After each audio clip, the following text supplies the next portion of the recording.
20 years ago, a 10-year-old girl vanished without a trace while walking to a friend's house in the quiet town of Meadow Hill. Her parents were left shattered, with nothing but a scratched pendant and fading hope. Then, one autumn day, in a dusty antique shop miles away, her father spotted something he handcrafted decades ago for his daughter's birthday. And just like that, the past began to stir, with a truth no one was prepared for. Summer in Meadow Hill, in 1997, always had a gentle charm, like an old postcard, a small gravel road winding around hills, red-tiled roofs nestled under old oak trees, and children playing on the lawn with laughter as lively as sparrows. Michael and Grace's family lived in a simple wooden house at the end of Willow Lane. They weren't wealthy, but they were comfortable. The only thing that made that house special was Anna. Anna, 10 years old, was the kind of child who made people stop and smile. Her chestnut brown hair was always neatly braided by her mother, and her big round eyes sparkled with curiosity. She preferred reading books to watching television, loved spending hours playing with her old porcelain doll named Sophie, and had an imagination so rich that it often surprised her parents. In the morning, she would tell stories about dreams of flying to the moon on the back of a white owl. In the evening, she would make handmade cards for her parents just because, "I thought Dad didn't smile as much today." Michael was a carpenter, quiet and reserved. Grace was a part-time nurse at the town clinic, gentle and caring. Anna was the invisible thread that connected them, the warmth that spread between them. Every evening, the family gathered around a simple meal, talking about the small things of the day. Sometimes it was just a new flower blooming in the garden, a strange child in the park, or a story from a book that Anna had just finished reading. For Anna's 10th birthday, Michael spent 3 nights straight in the workshop making a small pendant, a heart shape, engraved with the words, "To my sunshine, AMS, love Dad, 10th birthday." The red string was handmade and simple, but Anna cherished it more than any other gift. She wore it all day, even when she slept, as if it were a sacred promise from her father. That morning, the fateful day, the sky was clear and the breeze was gentle. Anna asked permission to go to her friend's house, just 3 houses down the street. "Be back before lunch," Michael instructed, his eyes fixed on the wooden plank he was carving. "Yes, Dad." Anna grinned, hugging her doll Sophie in her arms. Grace slipped a small box of cookies into her hand. "Share some with your friend." "I will, Mom," Anna chirped, then scampered off. Her hair swayed with every small step, and that was the last time they saw her. Noon passed, then afternoon. Grace began to feel uneasy when Anna didn't return. Michael skipped lunch, standing on the porch, looking down the small street. The sunlight slanted, casting long shadows on the path. The small bicycle leaning against the gate remained untouched. When the sun touched the edge of the mountains, they called Anna's friend's house, but learned that she had never arrived. Grace clutched the phone, her face pale. Michael stood motionless, his hands clenched until his knuckles were white. They called the police, then the neighbors, then friends. The whole town joined in. Anna's picture was posted everywhere, on the market bulletin board, on telephone poles, even on the windows of coffee shops. Search teams fanned out across the area, the forest behind the houses, abandoned buildings, the old parking lot. They carried flashlights, sniffer dogs, and loudspeakers echoing Anna's name. Grace followed the search party, constantly murmuring, "She's just lost. That's all. That's all." Michael was silent. He stood for hours by the edge of the forest, where people said there were children's footprints, but then concluded it was unclear. Each day passed, hope as fragile as a candle in the wind. Every time the phone rang, their hearts tightened. But then it was another meaningless call. No trace, no witnesses, no clues. 3 weeks later, the search was scaled back. The police began to talk about the possibility that Anna had been kidnapped, possibly taken out of the area. Michael slammed his hand on the table when he heard that word. Grace buried her head in her husband's chest, sobbing, "No, Our child will come back, won't she?" The red necklace was found on the back porch steps a few days after Anna disappeared. Lightly dusted, the pendant scratched, as if it had been hastily thrown away or struggled over. Michael held it in his hand for many nights, without a word. He put it in the desk drawer, locked it, as if locking up his own heart. From a home full of laughter, the house was now filled only with the sound of wind and weary footsteps. Grace didn't give up, but she didn't laugh anymore either. She replanted the flower garden, where Anna used to play every morning, as if the flowers bloomed, her daughter would return. Michael immersed himself in work, as if he stopped, he would collapse. They no longer talked about Anna, not because they had forgotten, but because the pain was too great to put into words. In her diary, Grace wrote, "Some days I feel like I can't breathe, but then I still wake up, because I believe she's still out there, waiting for us to find her." No one suspected that, more than 20 years later, an object that seemed insignificant, the old doll and that small necklace, would be the only thing to lead to a miracle. A year after Anna disappeared, the town of Meadow Hill hadn't changed much, but Michael's house was completely different. The light brown wooden house still stood there, as silent as an old temple guardian, but it was no longer warm. The curtains remained drawn. The birds still sang at the start of the day, but no one opened the windows to listen. Silence covered every corner, not the silence of peace, but of a wound that would never heal. Grace no longer laughed. She still woke up early as usual, made coffee, toasted bread, set the table, an old, almost unconscious habit. The only difference was that from that day on, she always set 3 plates, 3 cups, then put one away in the cupboard as soon as she realized she still hadn't gotten used to the absence. As for Michael, he lived like a shadow, not a word to spare, not a sharing glance. All day he wandered around in the woodworking shop behind the house, the place where he and Anna used to make toy chairs together, carving each other's names into the scrap wood. Now, those pieces of wood lay covered in dust. Michael no longer made toys. He made tables, chairs, bookshelves, rough, square, repetitive items, as if he were trapping himself in a loop, running away from reality. Grace tried to maintain a normal rhythm of life. She started replanting the garden where Anna used to run around playing with butterflies.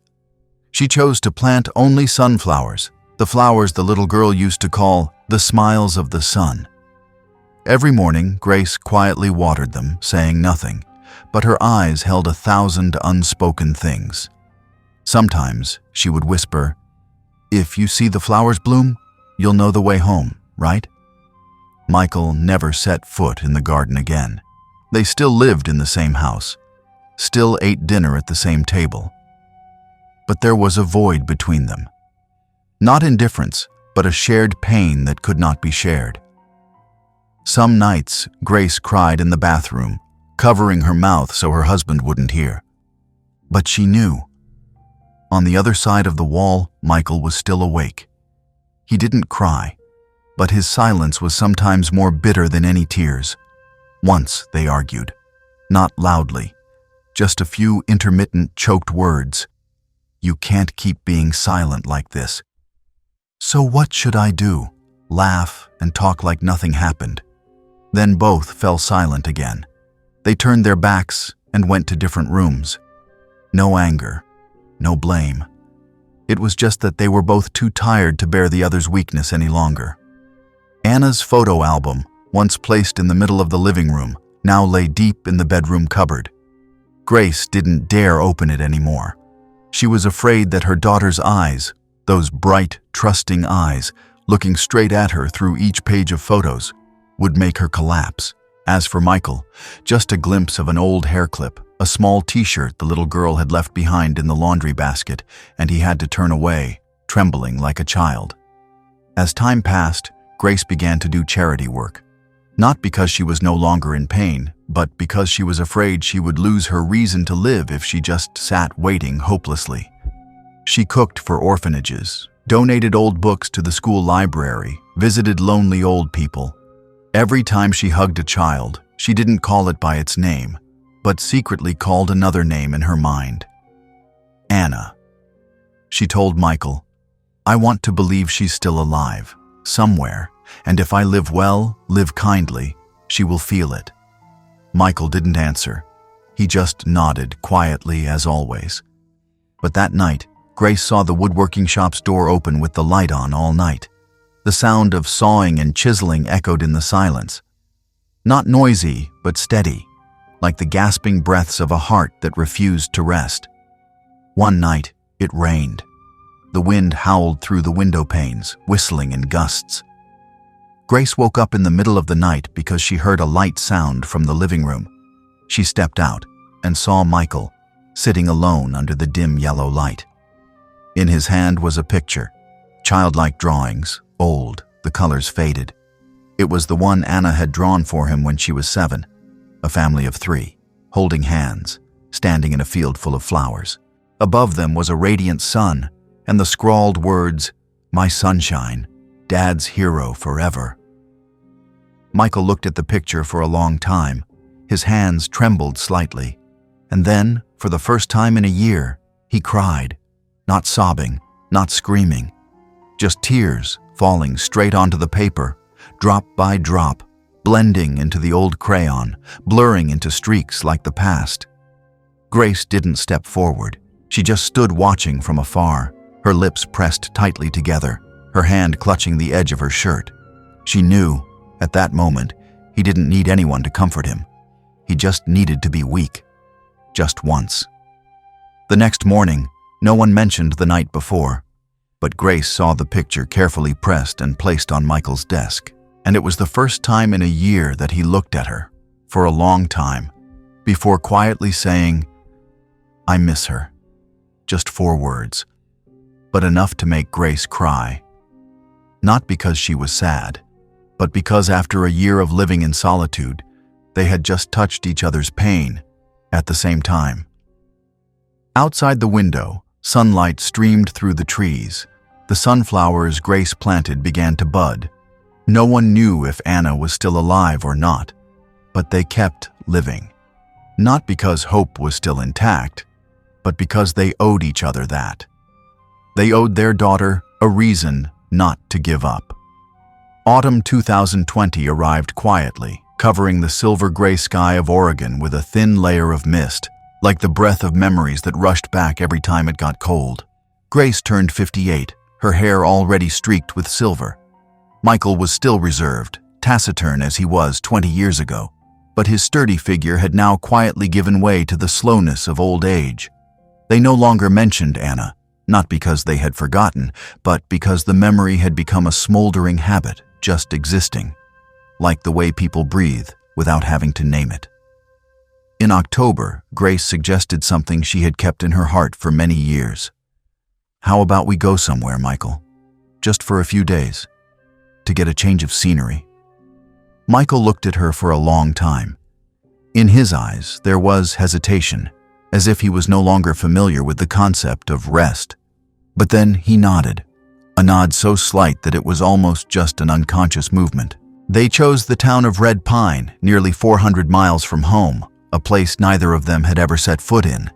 There was nothing special that made them choose that place, just a faint dot on a tourist map Grace found in an old medical magazine. But perhaps, in the most random choices, fate sometimes leaves a small signal, enough to change a whole life. Red Pine was breathtakingly beautiful in the fall. Maple leaves turned the small streets gold, the wind blowing nonchalantly through the wooden frames of antique shops. They rented a small room next to the central market, where on weekends, locals sold old items, antique books, handmade pottery, and things that seemed useless but caught the feet of those who were nostalgic. On their second morning there, when the sun had dried the dew on the porch, Grace gently took Michael's hand. "Let's take a walk around the market, shall we?" He didn't say anything but followed, as always. They walked slowly. Grace stopped in front of an old bookstore stall, picking up a children's storybook that was once very familiar. She turned the pages, smiling sadly. Michael wasn't standing next to her. He was drawn to a shop across the street. Old Leaves, the name handwritten in white chalk on an old blackboard, hanging loosely on a wooden door that had faded with time. For some reason, he felt his feet automatically walk towards it. The door wasn't locked. Inside, the amber glow of string lights crept across the display shelves. The space was thick with the smell of old wood and damp paper, the scent of the past. He was going to just take a quick look until his eyes stopped at the wooden shelf near the window. A small porcelain doll, light blue lace dress, curly brown hair, big round glass eyes. Michael's heart seemed to stop. He moved closer. His hands trembled. There was something unmistakable. And then he saw it, the red thread around the doll's neck, the thread so thin that it was almost invisible under the layer of dust. But the pendant was still there, small, heart-shaped, with tiny scratches from time, and the engraved inscription, "To my sunshine, AMS, love, Dad, 10th birthday." Everything around him seemed to freeze. The sounds of traffic outside the street faded away. No more sound. Nothing else, except that inscription. He let go, slumped down on the chair next to the shelf, his hand on his forehead, his eyes wide like someone who had lost their way. His throat tightened, as if constricted by an invisible cord. A soft voice sounded behind him. "Hello, sir. Would you like to see that doll?" Michael turned around. A woman stood there, small, with messy curly hair tied behind her neck. Her eyes were gentle. On her shirt was a name tag that read, "Claire, shop owner." Michael tried to regain his composure, but his voice was still hoarse. "This doll? Do you know where it came from?" Claire was a little surprised, then nodded. "Yes, it was just sold back 2 weeks ago. A young woman brought it in, named Elena. She lives right in town." That name, Elena, meant nothing to Michael. But what left him speechless was the next voice. She said it was her old thing from when she was a child, but she couldn't keep it anymore because too many memories. Michael raised his head, staring at Claire. "How old is she?" "About 30, I think. Not very talkative, but her eyes, sad, deep, like someone who's been through something terrible." Michael walked out of the shop as if he couldn't feel his feet. Everything inside him was shaking.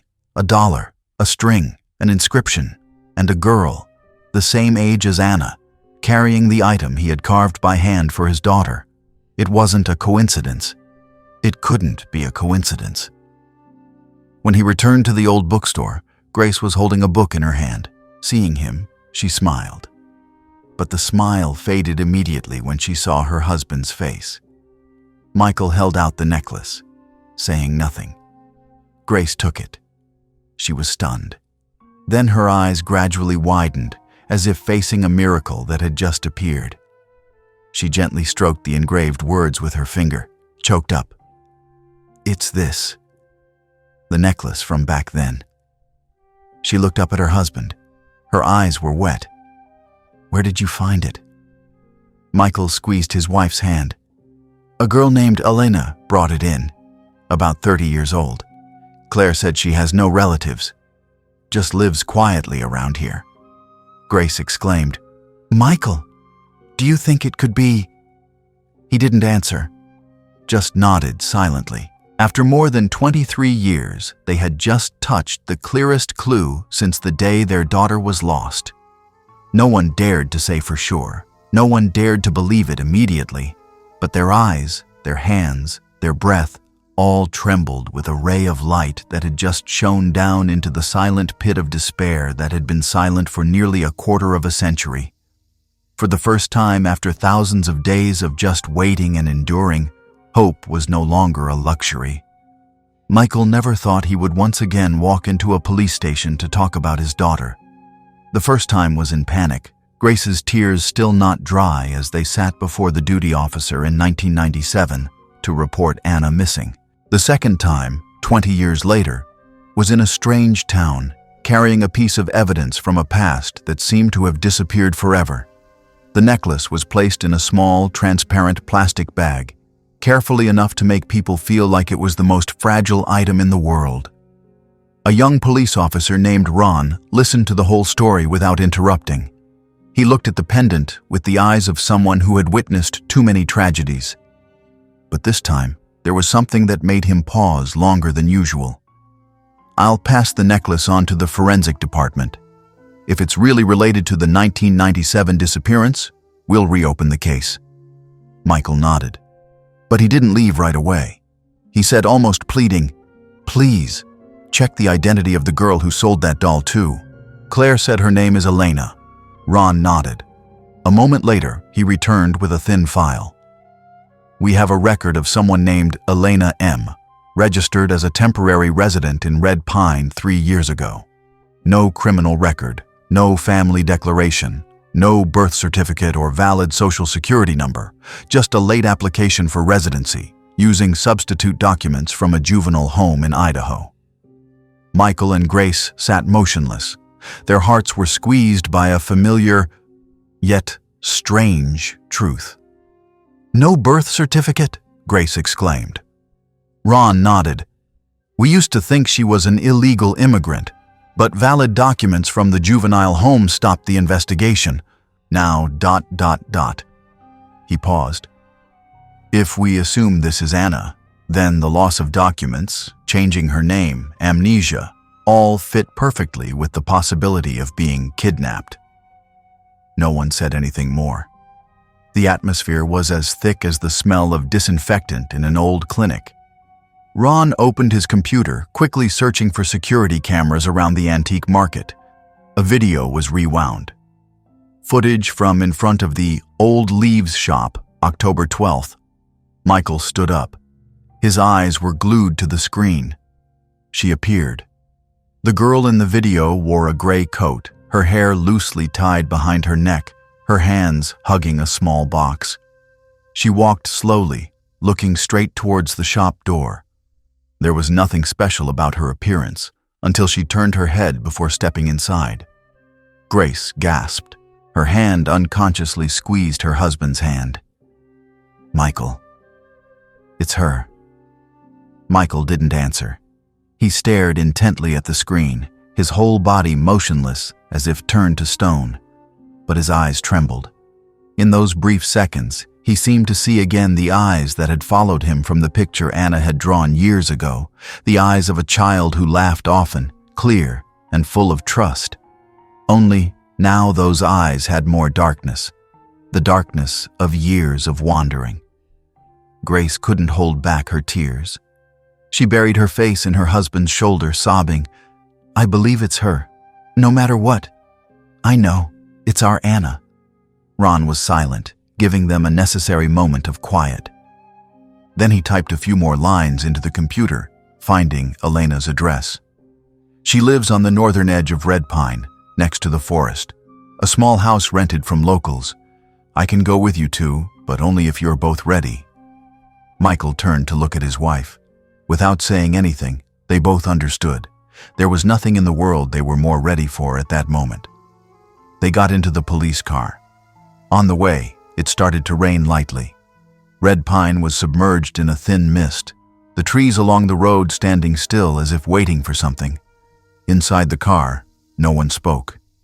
Each person followed a line of thought, but perhaps, deep down, they were walking on a fragile line between hope and fear. Michael thought of the worst. What if it was just a coincidence? What if it wasn't Anna? What if they were just clinging to a piece of memory that was too beautiful and therefore easy to be deceived? Grace feared the opposite, that it was her child, but she didn't remember them anymore.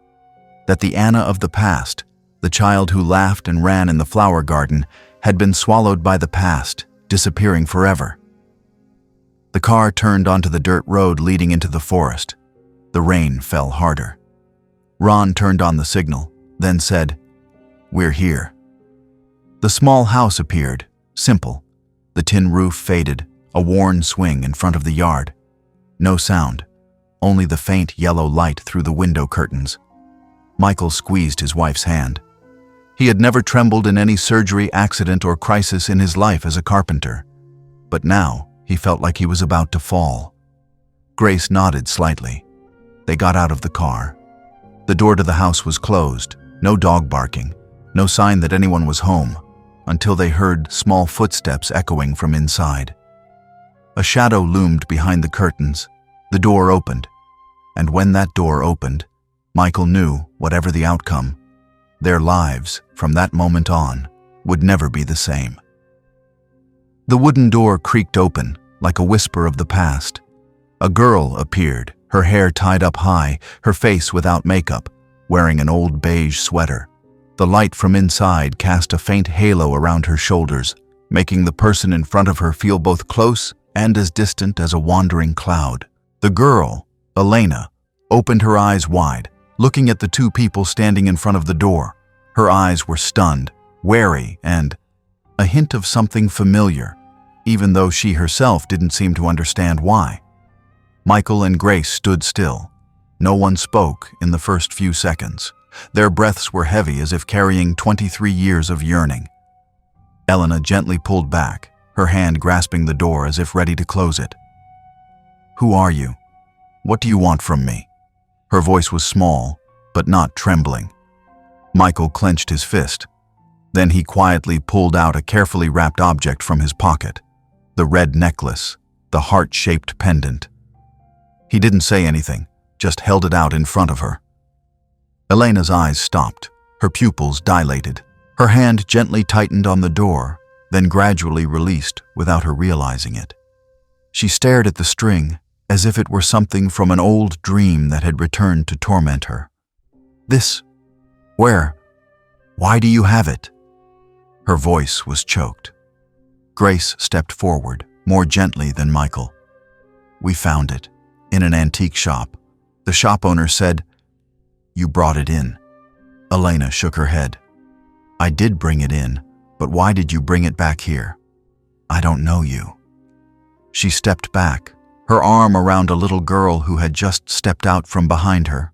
Lily, about 7 years old, her eyes wide, looking at the strangers. The little girl nestled against Elena's leg, softly calling, "Sister, who are they?" Elena bent down, hugging Lily tightly. That girl, trying to appear strong, suddenly became strangely small. As if someone only needed to touch the outer shell lightly, everything inside would shatter. Michael looked at that scene. His heart ached as if someone was squeezing it, but he still tried to keep his voice even. "Anna, is that you?" The girl looked up, her eyes flashing with surprise, then immediately turning defensive. "I told you. I don't know you. Please go away." Elena stepped forward, wanting to close the door, but her hand stopped in midair. At that moment, Grace took a step forward, putting her hand on her chest, whispering, "Anna, my dear." Just those 2 words, but like an arrow piercing through a layer of memory that had been buried for years. Elena stood frozen, her face turned pale. Tears suddenly silently fell down her cheeks without a sob. She looked at the 2 people, as if looking through time, through an old photo, a scene that had been torn to pieces long ago. "Dad, Mom," her voice was choked, almost inaudible. "I thought you were gone." Michael staggered. Grace covered her face, sobbing. The young girl stood still in the doorway. Lily worriedly looked at Sister, not understanding what was happening. Elena covered her head, trying to calm down, but tears kept streaming out uncontrollably. Michael stepped forward. He didn't touch her, just sat down nearby, less than a meter apart, his hand gently squeezing the old necklace, and said in a trembling voice that had never been heard before, "Do you remember the rainy night when you were 8 years old? You were startled by lightning and sneaked into your parents' room, but didn't say anything. Just stood silently in the doorway, hugging Sophie in your arms, your eyes filled with tears." Elena was stunned. Her breath seemed to stop. Michael continued, his voice starting to choke. "At that time, Dad pretended not to see, but Mom pulled you over, tucked you into the blanket between the 2 of us. Dad took the flashlight, shone it on the ceiling, drawing rabbits and cats with hand shadows. You laughed, then fell asleep right after that," Grace added, her eyes brimming with tears. "The next morning, you woke up early, made 2 handmade cards for your parents, scrawling, 'Thank you, Mom and Dad, for chasing away the thunder.'" A silence pressed tightly in the room. Elena brought her hand to her mouth. A trembling shudder passed over her shoulder. Her eyes gradually became wet, then red. "I remember," her voice broke. "Hand shadows, the rabbit, the flashlight on the ceiling." And then, for the first time in 23 years, memories not of pain, but of love, began to return. Elena looked up. Her eyes were red, her voice lost. "I thought if anyone really loved me, they would have come to find me. But no one came. No one said anything. They said my parents were dead." The last sentence was like a knife. Grace knelt before her, her trembling hand gently touching her daughter's shoulder. "They lied. Every day for 23 years, Mom still thought of you, still waited for you." Elena buried her head in her mother's shoulder. She didn't cry out loud, just trembled. The tears of a child snatched from her childhood, surviving through the darkness, now suddenly found her first hug again. A hug as warm as the early spring sun, as if the day they lost each other had never happened. Michael sat there, his hand squeezing the necklace. He still hadn't touched his daughter. Perhaps he was afraid that if he touched her, everything would vanish like a dream. But when he saw Grace hugging her child, when he heard the word "Dad" come from the very person he used to lull to sleep every night, he cried. Lily stood nestled by the door, silent, her eyes wide, feeling something important was happening that she couldn't name. Elena pulled Lily closer. "This is my little sister. I beg you, don't take her away from me." Michael shook his head gently. "We won't take anyone away from anyone. From now on, we're together." Elena didn't answer. She looked at her parents, looked at Lily, then hugged everyone tightly, as if afraid that if she let go, everything would vanish like before. Outside, the rain began to subside. On the tall trees, the faint light from the afternoon sun shone down, breaking into thousands of small, glistening drops. In the small house by the forest, after 23 years, a sob, for the first time, carried the taste of hope. Sitting in the small living room, soft yellow light spread across the scratched wooden table, the 3 people were silent for a long time after the reunion that had just taken place. Elena sat on the armchair, holding a cup of cold tea. Her eyes were still red, her lips dry and trembling slightly, as if she had just emerged from a storm of emotions that she herself had not foreseen. Grace sat next to her, her hand never leaving her daughter's shoulder. As for Michael, for the first time in many years, he chose to sit opposite, not to keep a distance, but because he needed a space wide enough to accept the harsh truth that was about to be told. Elena looked up, her eyes not looking at anyone in particular. That gaze, vague, tired, but contained a quiet determination. "I'll tell you everything, but it won't be easy to hear." Both nodded. They had waited 23 years to hear this. No matter how terrible, they couldn't turn away. Elena took a deep breath. "That day, when I left the house, on the way to my friend's house, a man in a small truck stopped. He called me, saying that my parents asked him to pick me up because they had something urgent. I didn't suspect anything. He gave me a toy, a yellow stuffed cat. I thought Mom sent it." She swallowed hard, then continued, her voice smaller. "He drove very far. I started to feel strange, but when I asked to get out, he laughed. The way he laughed made me cold all over. Then he locked the door. From then on, I was never allowed to go outside again."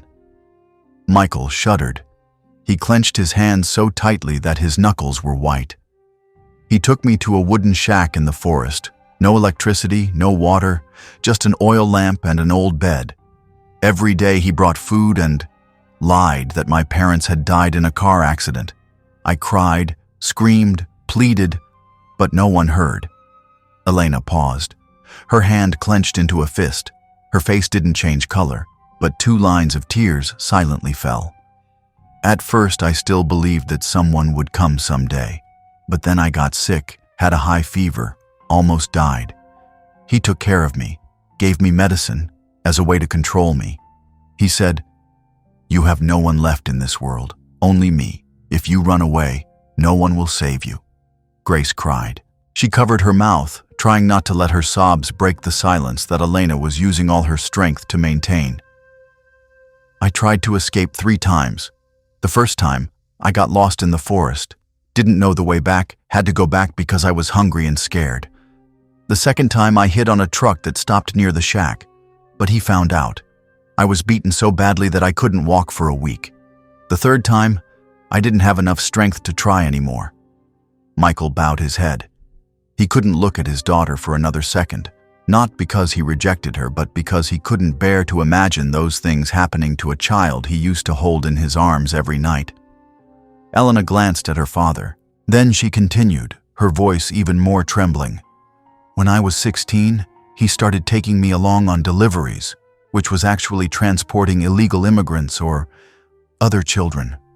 I began to understand that I wasn't the only victim. There were many children like me, but they weren't so lucky." She stopped, wiping her tears. Then she said slowly, "When I was 17, in an incident where he was arrested in Idaho, the police rescued me. But at that time, I almost didn't remember anything about my real identity. They asked my name, I didn't know. Age, I didn't know either. Documents, none. I said my name was Elena, because that was the name he had called me in one instance, when he was drunk. Probably the name of someone he used to know." Outside, the wind blew through the trees, creating a sound like the sigh of heaven and earth. Elena continued, her voice completely lost. "I was taken to a juvenile home. There, I learned how to live again, as someone else. I went to school, worked part-time, and never told the whole story. I didn't want anyone to pity me. No one knew who I was, so I chose to live as if the past had never existed." A long silence. Grace slowly said, "And you lived like that for 10 years, just thinking that no one was looking for you anymore?" Elena nodded. "I tried to forget. But there are some things that can't be forgotten. The nightmares, the sound of the lock, his voice. Then, when I was packing up last year, I found the Sophie doll and the small box. In it was the necklace." Michael looked up. This time, he looked straight into his daughter's eyes. "And you sold it?" Elena's eyes welled up. "I thought if I threw away the past, I would live lighter. But that night, I cried all night, because it was the only part I remembered clearly. About Dad." Michael stood up. He didn't step forward to hug his child, just reached out his hand. Elena looked at her father's hand. She hesitated for a second, then placed her hand in his. For the first time in 23 years, those 2 hands touched again, as if they had never been separated by time or darkness. "You are stronger than anyone I've ever known." That statement made Elena cry. But this time, it was tears of gratitude. 3 days after the reunion, the small house in the forest became warmer than ever, not because there were more people, but because the invisible cracks in the hearts of the 3 people seemed to be gradually closing. Anna still hadn't moved into Michael and Grace's house. She needed time. So did Lily. She didn't really understand what was happening, only that little sister suddenly had parents, and she was called Sister by someone she had never met. But for Lily, all those things didn't matter, because for her, Anna was the world. That morning, when Grace helped clean up the kitchen, she noticed Lily sitting in the corner of the room, scribbling on a piece of old paper.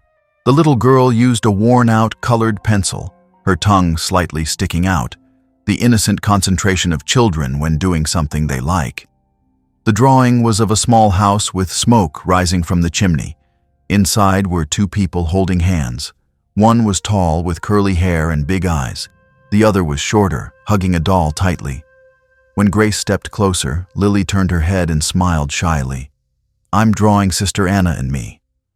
I always draw like this because we don't have a camera." Grace was stunned. Anna walked in at that moment. She glanced at the drawing, smiled lightly, then bent down, stroking Lily's head. "The picture is very beautiful. But next time remember to draw trees too. We have many trees in our house." Grace picked up the picture, her hand trembling slightly. Every small detail, clumsy but full of love, made her understand one thing clearly. Anna had not only saved Lily, but had truly become a mother to this child in the most natural way. That evening, after dinner, Michael asked softly, "Anna, can you tell us about Lily?" Anna looked at Lily, who was sitting assembling a puzzle in the corner of the room. She was silent for a long time, then nodded. "I met Lily 3 years ago. At that time I was working as an assistant for an illegal woodworking shop on the border. The salary was meager, but there was a place to live. One day, while taking out the trash, I heard a small noise from the abandoned warehouse in the back." She swallowed hard, her eyes darkening. "I stepped inside. In the darkness, I saw a child, curled up in an old wooden crate. The child was wearing torn clothes. Her eyes were bruised, her hands tied with cloth. She wasn't crying. She just looked at me, so scared that she couldn't make a sound." Grace covered her mouth, while Michael clenched the armrest of the chair. "I knew right away it was part of the old network. Those who continued to traffic people, kidnapping children from elsewhere and selling them. I remembered that I used to be like that, and I couldn't leave her there." Anna paused for a moment, then continued. "I untied the rope, carried her out after dark. The two of us hid on a truck, hitchhiking all night. From that day on, I didn't work anywhere permanently anymore. Just took day jobs, cleaning, loading, cleaning rooms, as long as I could feed Lily." Michael asked softly, "Why didn't you ask the authorities?" Anna smiled bitterly. "I didn't have any documents, no identity. I was afraid that if I brought Lily into the light, they would separate her from me.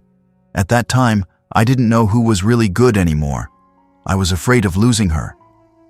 A long silence. No one blamed Anna.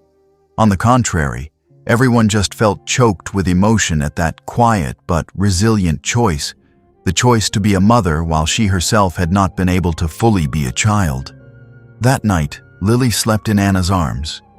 The little girl lay close to her little sister, as if it were an instinct. Under the dim nightlight, Grace stepped closer, kneeling by the bed. "Lily," she called softly. The little girl rubbed her eyes, bewildered. "Would you like to have another mother?" Lily looked at Anna, then looked at Grace, not understanding.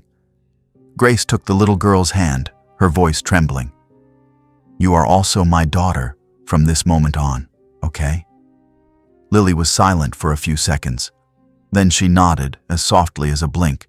Not too enthusiastically, not too surprisingly. But that nod was enough to tear apart the invisible barrier between two generations, 2 women, and a lost child. Grace wrapped her arms around both of them, Anna and Lily, in a complete hug. She didn't ask anything more. She just quietly patted her daughter's back like she used to do when Anna was little, and often cried because she had nightmares. Now Anna was no longer that child, but her mother's caressing hand still had the power to soothe nameless wounds. A moment later, Michael quietly stepped in. In his hand were 2 old cloth dolls that he found in the toy box stored in their attic for many years. One of them was Sophie, the old doll that Anna used to never let go of. "I thought she should have her old friend back." Anna took Sophie, touching the worn fabric. She chuckled softly, both happy and choked up. "I used to think I would never find anything belonging to my childhood again." Lily looked at Sophie for a while, then asked, "What's the doll's name, sister?" "Her name is Sophie," Anna replied. I used to whisper all my secrets in her ear. Lily tilted her head, whispering very softly, "Then you can tell me secrets too." The whole room laughed, relieved, sincere, and full of emotion. It wasn't just simple, happy laughter, but a sigh that was allowed to turn into sound after months of suppression and endurance. That night, when Lily was asleep, Anna sat with Michael on the wooden porch in front of the house. They didn't talk much, but Anna suddenly spoke. "Dad, did you ever imagine what I would be like when I grew up?" Michael stopped the small woodworking he was doing, turning to her. "Every day, but I never thought that you would grow up to be so strong." Anna leaned her head on her father's shoulder. For the first time in so many years, she no longer felt lost in the world. The next morning, when Michael was packing his luggage to take the three of them home, Lily pulled him back. "Grandpa, do we have a flower garden?" He smiled. "Yes, and there's room for you to plant more." The little girl jumped for joy. She didn't fully understand the concept of reunion, but in that young heart she knew, from now on, she was no longer someone living in dark corners. And Anna, when watching Lily, understood that she had also been saved, once again, but this time, by the love of a child that she had saved from hell. The St. Maria Hospital, nestled by the Pine Hill on the edge of Red Pine. There, in a corner of the third-floor hallway, the molecular biology testing area, three people sat next to each other, waiting for a piece of paper that could redefine everything they had lived through for nearly a quarter of a century. Grace held a cup of coffee that had long since cooled. She didn't drink it, just clenched her hands around it to soothe the unconscious tremors. Michael sat next to her, his back slightly hunched, his eyes fixed on the gray-white stone floor. And Elena, or rather Anna, sat obliquely by the window, the sunlight streaming over her shoulder, creating a blurry outline like so many incomplete memories. That day was the 5th day since they agreed to do the DNA test. Elena had hesitated. It took 2 days after the reunion for her to agree to have her blood drawn, not because she didn't believe it, but because she was afraid. Afraid that, if the result was negative, all the emotions that had just blossomed in her heart would turn into a new pain. And if it was positive, she wasn't sure she was ready to let go of the name Elena, the shell that had been attached to her for more than 10 years, to return to being Anna in an old world that she had lost. Most importantly, she was afraid of losing Lily, afraid that once she returned to her true identity, people would force her to choose again, which could include giving Lily to another home that was more legal. Grace understood that fear. She took her hand in the car on the way back from the hospital, saying softly, "You don't have to choose anything again. You are Anna, our daughter, and Lily is our granddaughter, from the first day you chose to save that child." Elena didn't answer, but the next day she went to the hospital, submitting her consent to have her blood drawn. The time waiting for the results was a series of long, drawn-out hours, full of waiting but not exactly silent. During those 5 days, there were brief moments, fragmented stories, that connected them closer and closer. Anna tried to wear the old shirt that Grace had sewn for her when she was 10. Of course, it didn't fit, but she still folded it neatly, placing it next to Sophie, the old doll that now sat neatly on the small wooden shelf in the living room. Michael taught Lily to draw with charcoal, guiding each stroke as he had taught Anna, and for the first time in 23 years, the laughter of children echoed in his house again. And Anna started trying to call herself by her name again. At first, she hesitated when she heard others call her Anna, but gradually she accepted it. Not by force, but by the most natural return, like the water finding its old riverbed. On the 6th day, they received a phone call from the hospital. "The results are in. You can come and pick them up in person." All 3 of them were there in just 15 minutes. In the waiting room, Dr. Ellis, the person in charge of the testing, was an older woman, her eyes serious but warm. She looked at them with a touch of emotion that couldn't be hidden behind her thin glasses. "I'll go straight to the results." She opened the file in her hand. "The DNA sample of Ms. Elena M. matches 99.98% with the samples of Mr. Michael and Mrs. Grace S." Silence. No one uttered a word. Only the sound of the file papers turning lightly echoed in the empty room. Then Grace cried. She put her hand to her mouth as if not believing what she had just heard. Michael was still sitting there, but his body was leaning forward as if a strong gust of wind was blowing into his chest. Elena, Anna, was like a statue. It wasn't until Michael stood up, stepped closer and hugged her, the first real hug, that the tears on her face flowed like a dam breaking. "I'm sorry," he choked, his voice trembling as if he had never uttered words so weak. "I'm sorry I couldn't find you sooner." Anna clung to his shirt, burying her face in his shoulder like when she was a child. She sobbed, the cry of a lost child finally returning home. No more burdens to carry alone. No more having to pretend to be strong to protect anyone. In that moment, everyone was allowed to play their proper role, the child as a child, the father as a father, the mother as a mother. That day, the three of them didn't say much. They just sat together for a long time, as if afraid that time would steal something away again. When they returned, Lily ran out to greet them from the end of the alley. "What's the result?" the little girl asked, holding a wild flower she had just picked. Anna bent down, hugging the little girl tightly. "The result is, we're a family, dear." Lily smiled innocently. "So, that means I have a real grandfather now?" Michael laughed, a laugh that was hoarse because it had been so long since he had been able to relax. He bent down, picking Lily up. "You don't just have a grandfather. You also have a grandmother, a mother, and a garden waiting for you to be in charge of." Lily giggled, while Anna stood silently, tears falling, but her lips smiling, because for the first time in so many years, everything was real. Nothing was vague anymore. No one was left behind. The miracle, this time, didn't come from a fairy tale. It came from a piece of paper, a dry scientific conclusion, but bringing new life to a family that had once been broken.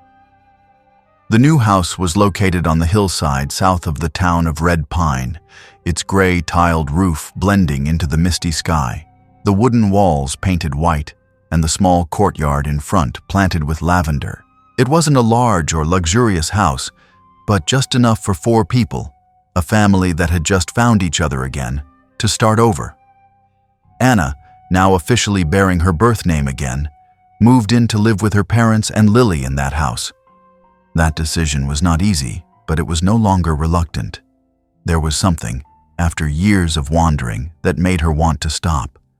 Not to forget the past, but to face it, little by little. Every Tuesday and Friday morning, Grace took Anna to see a psychologist, Dr.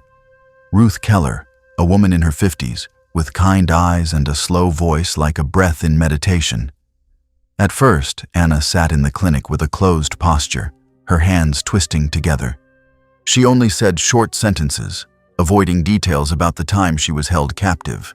From the small details, the cold in the wooden shack in winter, the sound of the lock opening in the morning, to the bigger things, the feeling of losing herself, the times she thought of ending it all but still survived because of the thought of the smile of a child she couldn't clearly see. After each therapy session, she came home and wrote, not writing to tell anyone, but to have a dialogue with herself. The leather-bound notebook Grace bought for her daughter was now almost half full of writing, a neat, even handwriting, not hurried but clear, as if Anna herself was gradually returning. Lily started going to school at Red Pine Elementary School. On the first day, she held Anna's hand tightly, her eyes never leaving her sister. "Will I make friends?" Lily whispered as she prepared to enter the classroom. Anna bent down, gently taking her hand. "You don't need to make friends. You just need to be yourself." Lily obediently nodded. After a week, she brought home 2 wall-mounted pictures, 3 lollipops, and a list of new friends. "I love school so much," she exclaimed, then sat down to tell all sorts of stories, from the teacher's cat to who was the best soccer player in the class. Anna listened, smiling, but her eyes were sparkling. For the first time in many years, she saw a child she loved living life to the fullest, without fear, without hunger, without being pushed back into a dark corner. Michael started cleaning up the backyard. The land that had been abandoned for nearly a decade was now tilled, a new wooden fence was built, and a small stone path was created, curving like a road leading back to childhood. He didn't do it alone. Anna often held a shovel, wore gloves, and worked the land with her father every weekend afternoon. "I used to hate gardening," she said, panting after planting a row of new sunflowers. Michael chuckled. "You didn't hate it. You were just lazy." "Really?" "Yeah. But every time Mom said something, you pretended to have a stomachache to escape." Both laughed out loud. The laughter of the two of them, no longer awkward as it was at the beginning, had something very real, very old, like a memory returning to the place it once belonged. One afternoon, it rained lightly. In the living room, Michael sat reading the newspaper, Grace embroidered on an armchair. Anna sat next to Lily, both reading a picture book together. No one said much, just the sound of pages turning, pencils coloring, the sound of rain falling lightly. Suddenly, Anna put the book down. She turned to Grace, her voice as light as the wind. "Mom, I don't have nightmares anymore." Grace stopped, her eyes filled with tears. "Really?" Anna nodded, smiling slightly. "The last dream I remember is me and you making cookies. In the dream, the kitchen is hot, you're cracking eggs and singing, and I'm clumsily dropping flour all over the floor." Michael burst out laughing. "That's true. You really did drop flour." All three laughed, the laughter spreading lightly like kitchen smoke, warm and close. That evening, Anna wrote in her diary, "Today I laughed, not because of politeness or pretending to be strong, but because I really felt relieved. Lily smiles like the morning light. Dad is still quiet, but there's the way he looks at me, as if he's relearning how to be a father. Mom doesn't ask too many questions, just pats my hand every morning, as if saying, 'Everything will be all right.' I haven't forgotten the past. Maybe I'll never forget it. But I'm not held back by the past anymore. I'm moving forward, and this time, I'm not going alone." November. A year had passed since the old red necklace was found in the antique shop in Red Pine. The world continued to turn as it was supposed to. Winter was coming again, but in the small house on the hillside to the south, where the wisteria trellis had just been trimmed neatly, today was a special day, Anna's 31st birthday. The morning began with the scent of cookies floating in the kitchen. Grace woke up early at 5 a.m., quietly mixing the dough, cracking eggs, and placing each cookie on a tray as if it were the most sacred ritual. Michael was secretly decorating the courtyard corner with ribbons and balloons bought from the market, clumsy but sincere. Lily woke up last. She wore a floral dress, hugging the picture she had spent the whole week drawing with colored pencils. The picture had 4 people standing next to each other: Dad, Mom, Sister Anna, and herself. Behind them was a garden full of flowers and a white cat sleeping in the sunlight. "That cat is Sophie, only in my imagination," she said, her eyes sparkling.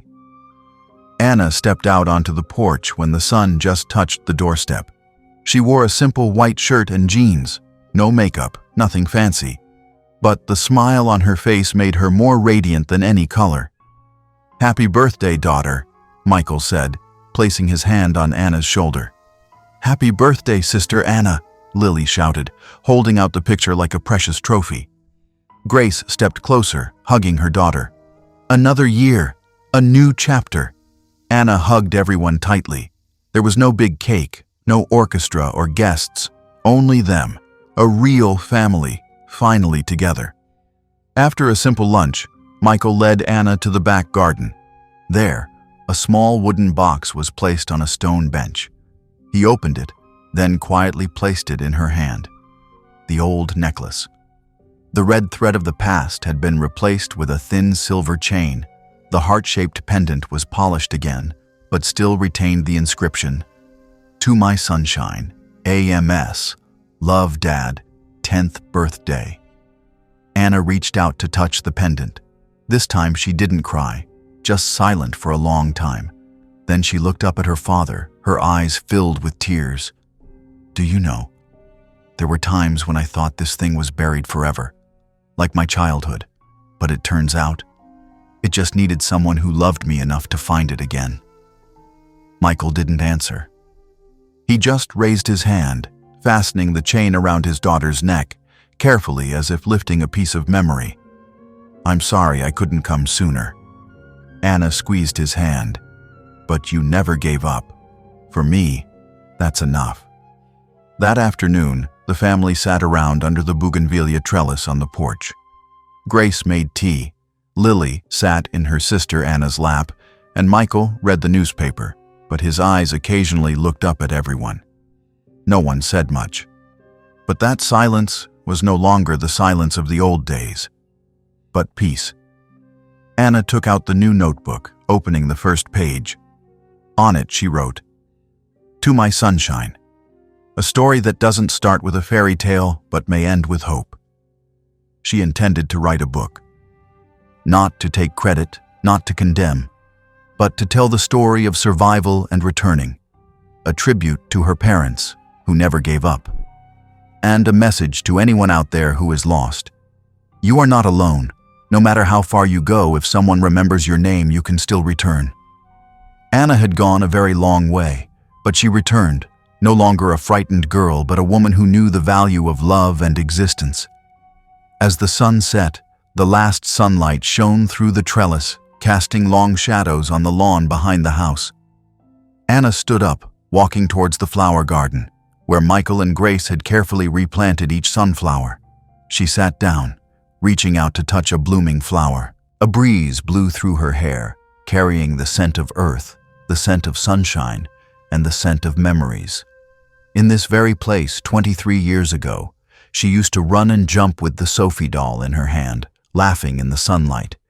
In this very place, she used to be part of a pure childhood, and now, in this very place, she returned, with a heart intact after passing through hell.